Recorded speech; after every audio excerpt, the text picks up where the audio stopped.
आरंभ करबा आज सबुठु बड़ खबर उपरो गोटे कि दुईटी बस्ता नुहे पाखापाखि 40 कोटी गंजेई भर्ती बस्ता को माछकुंड और पाड़ुआ पुलिस जबत करिबारे सफल होइछंती। कोरापुट एसपी मुमेश भामो निर्देश रे एवं नंदपुर एसडीपीओ संजय महापात्र नेतृत्व में लतामपुट माछकुंड और जलापुट पुलिस टीम कोरापुट मालकानगिरी जिला सीमांतवर्ती हनुमाल गाँव गोवर्धन दलाई घरे गंजेई रही सूचना पाई।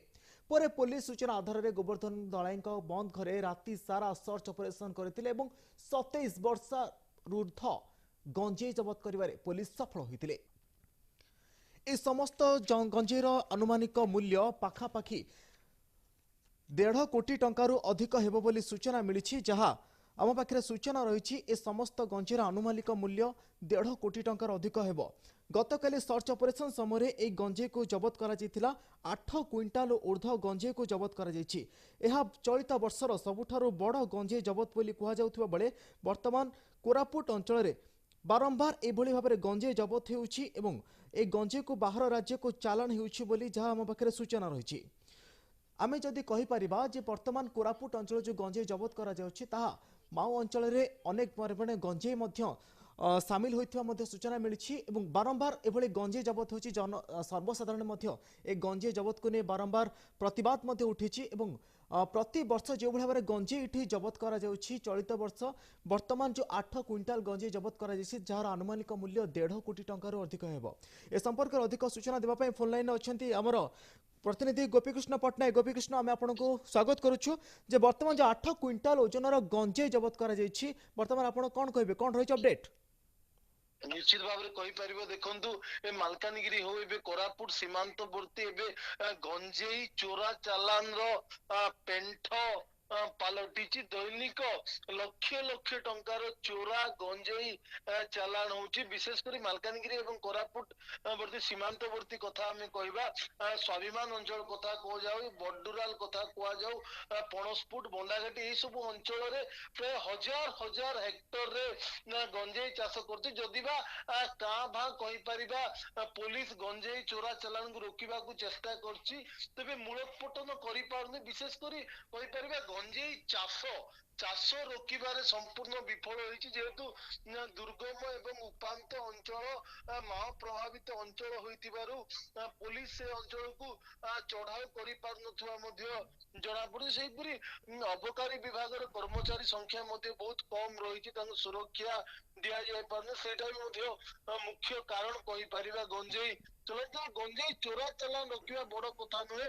गंजेई चालान गंजेई जो चाष को रोकिबारे सरकार संपूर्ण विफल होइचंती कहि परिबा। बर्तमान आजिर कथा देखंतु अनगेल गाँव रे जनकर परित्यक्त अवस्था रे जनकर घरे प्राय 8 क्विंटाल गंजेई रहितला। सेपरि पाडुआ अंचल रे मध्ये पुलिस चढ़ाऊ करे आंध्रा जीवा समय रे प्राय कहि परिबा आज गोटे दिन रे 40 लाख टंकार प्राय गंजेई जबत होइची कहि परिबा। तबे निश्चित गत 7 दिन कथा जदि आमे देखिबा या तृतीय थर प्राय वर्तमान सुधा 30 क्विंटाल रो ऊर्ध्व गंजेई को पुलिस गत 7 दिन मध्य रे जबत करछि। एटा तो सबुठारु गुरुत्वपूर्ण कथा होची जो उत्तर प्रदेश बिहार एवं पश्चिम बंग अंचल रो जो व्यापारी माने आसुचंती ए अंचल जो निरीह आदिवासी माने जो रहिछन से माने को प्रोत्साहन देबा सह प्रलोभित मध्य करूचंती एवं गंजेई चाष निमंते तांको अग्रिम टंका देबा सह जलसेचन निमंते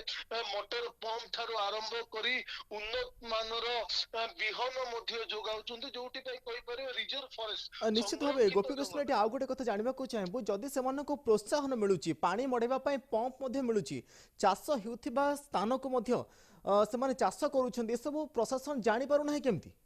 निश्चित भाव में खबर रही मुझे पूर्वर कहूली संपूर्ण दुर्गम एवं माओ अध्युषित अंचल वर्तमान रही से पुलिस साहस कर किछि दिन पूर्वे हेलिकॉप्टर जोगे डिस्ट्रॉय करने निमंते प्रणाली होता कि कौन कारणवशत हो पारे।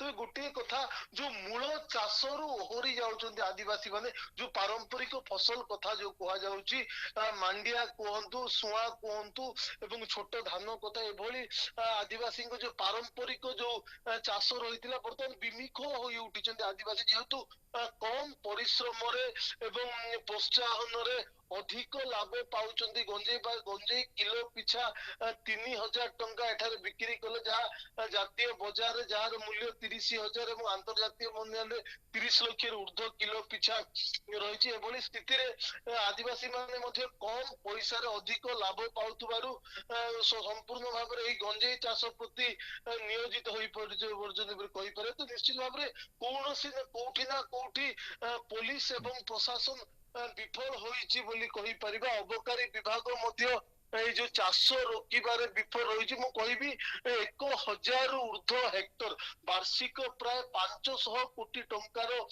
গঞ্জেই চাষ কেবল মালকানগিরি এবং কোরাপুট জিল্লাରେ ହେଉଛି। ତେବେ କାଁ ଭାଁ ଯଦି ବା କୌଣସି କାଉଡ଼ିଆ କିମ୍ବା କୌଣସି ଗାଡ଼ିକୁ ପୋଲିସ ଧରି ଗଞ୍ଜେଇ ଚାଲାଣ ରୋକିବାରେ ସଫଳତା ଡିନିମ ପିଟୁଥିବା ବେଳେ ବାସ୍ତବ କିନ୍ତୁ ସମ୍ପୂର୍ଣ୍ଣ ଭିନ୍ନ ରହିଛି। ଗଞ୍ଜେଇ ଚାଷ ରୋକିବାରେ ଆଜି ପର୍ଯ୍ୟନ୍ତ ପୋଲିସ କିମ୍ବା ଅବକାରୀ ବିଭାଗ କୌଣସି କାର୍ଯ୍ୟାନୁଷ୍ଠାନ ଗ୍ରହଣ କରି ପାରି ନାହାନ୍ତି କହି परिबा। निश्चित भाव में अनेक धन्यवाद गोपीकृष्ण पट्टनायक आमर प्रतिनिधि जे कि गंजेई केवली भाव में कोरापुट एवं ए माओ अध्युषित अंचल मानक प्रति वर्ष लक्ष लक्ष क्विंटाल गंजेई बाहर को चोरा चालाण होउछि एवं आदिवासी मानक प्रोत्साहन दिया जाउछि ए गंजेई उत्पादन करने एवं केवल गोटे कि दुईटी गाड़ी नुहे एमती हजार हजार गाड़ी में गंजेई चालाण करा जाउछि। पुलिस नजर आढ़ुआल प्रशासन नजर आढ़ुआल एभली बेपार एवं समग्र माओ अध्युषित अंचल बढ़ी चली जहाँ निश्चित भाव में ओडिशा पई परवर्ती मुहूर्त में एक चिंतार विषय पलटिब। नमस्कार सबु खबर पर रहिबो आपणक नजर अधिक जानिबा पई आम सह जोड़ी होई रुहंतु देखंतु एमबीसी टीवी डाउनलोड करंतु MBC TV app like share और सब्सक्राइब करंतु।